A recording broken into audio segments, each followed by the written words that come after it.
Shalom Mama Ginang, Bapak Ibu, kembali lagi di YouTube Elatur. Di video kali ini kita akan membahas histori Farisi. Farisi yang berarti separatis adalah dinamai demikian karena berpegang teguh pada Yudaisme secara eksklusif. Bahkan diterapkan juga kepada saudara-saudara sebangsanya sendiri bila tidak konsisten dengan tafsiran mereka atas hukum Taurat. Tidak heran bila mereka berprasangka buruk kepada pemungut cukai atau orang berdosa. Farisi berasal dari kata Fares dalam bahasa Ibrani yang berarti disisihkan, diasing, dan dipisahkan. Kelompok ini adalah orang-orang yang memisahkan diri, yaitu menghindari segala hubungan dengan dunia kejahatan dan berusaha menanti hukum lisan maupun tertulis secara mutlak sampai pada hal yang sekecil-kecilnya. Mereka berasal dari suatu kelompok yang terpisah pada zaman sesudah Makabe dan pada 135 sebelum Masehi. Orang-orang Farisi muncul dari kalangan kaum Hasidim pada masa Yohanes Hyrcanus. Orang-orang Farisi adalah para ahli tafsir tradisi mulut ke mulut yang berasal dari para rabi. Pada umumnya mereka berasal dari kalangan menengah, yaitu para tukang dan kaum pedagang.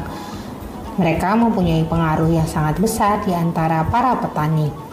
Yosefus mengamati bahwa pada saat orang-orang Yahudi harus mengambil keputusan yang sangat penting, mereka lebih bersandar pada pendapat orang Farisi daripada raja atau imam besar. Karena rakyat sangat mempercayai mereka, orang Farisi diangkat untuk menduduki jabatan-jabatan penting dalam pemerintahan, termasuk ke dalam senat. Menurut perkiraan Yosefus pada zaman Tuhan Yesus, di tanah Palestina hanya ada sekitar 6.000 orang Farisi. Karena itu, mereka sangat memerlukan dukungan dari rakyat banyak. Mungkin itulah sebabnya mereka sangat gentar melihat kemampuan Yesus dan mengumpulkan orang banyak di sekitarnya. Aliran ini merupakan aliran yang paling berpengaruh dan banyak pengikutnya dalam masyarakat.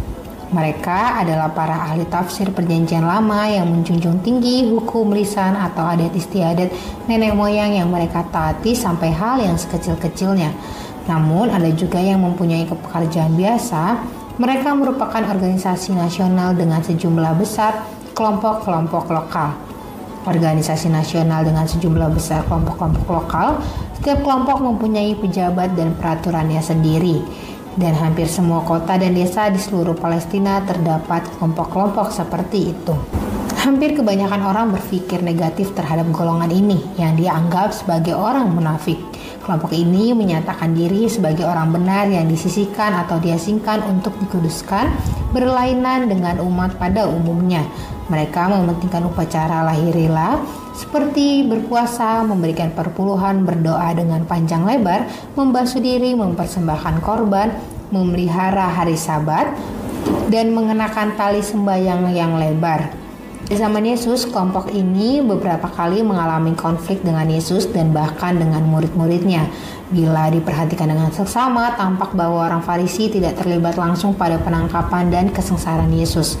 Hanya mereka tidak mau menerima pernyataan Yesus bahwa Dia adalah Tuhan dari hari Sabat dan bahwa Ia memiliki kuasa mengampuni dosa seperti Yahweh sendiri. Yohanes secara bagus mengungkapkan hal ini. Orang-orang Yahudi lebih berusaha lagi untuk membunuh Yesus bukan saja karena Dia meniadakan hari Sabat, tetapi juga karena mengatakan bahwa Allah adalah Bapanya sendiri dan dengan demikian menyamakan dirinya dengan Allah. Yang mana hal itu tertulis dalam kitab Yohanes 5 ayat 18. Hal inilah juga yang menjadi dasar mereka atau orang Farisi menolak Yesus. Demikian para penonton di video kali ini tentang Farisi. Kita akan bertemu di video selanjutnya. Shalom dan sampai jumpa.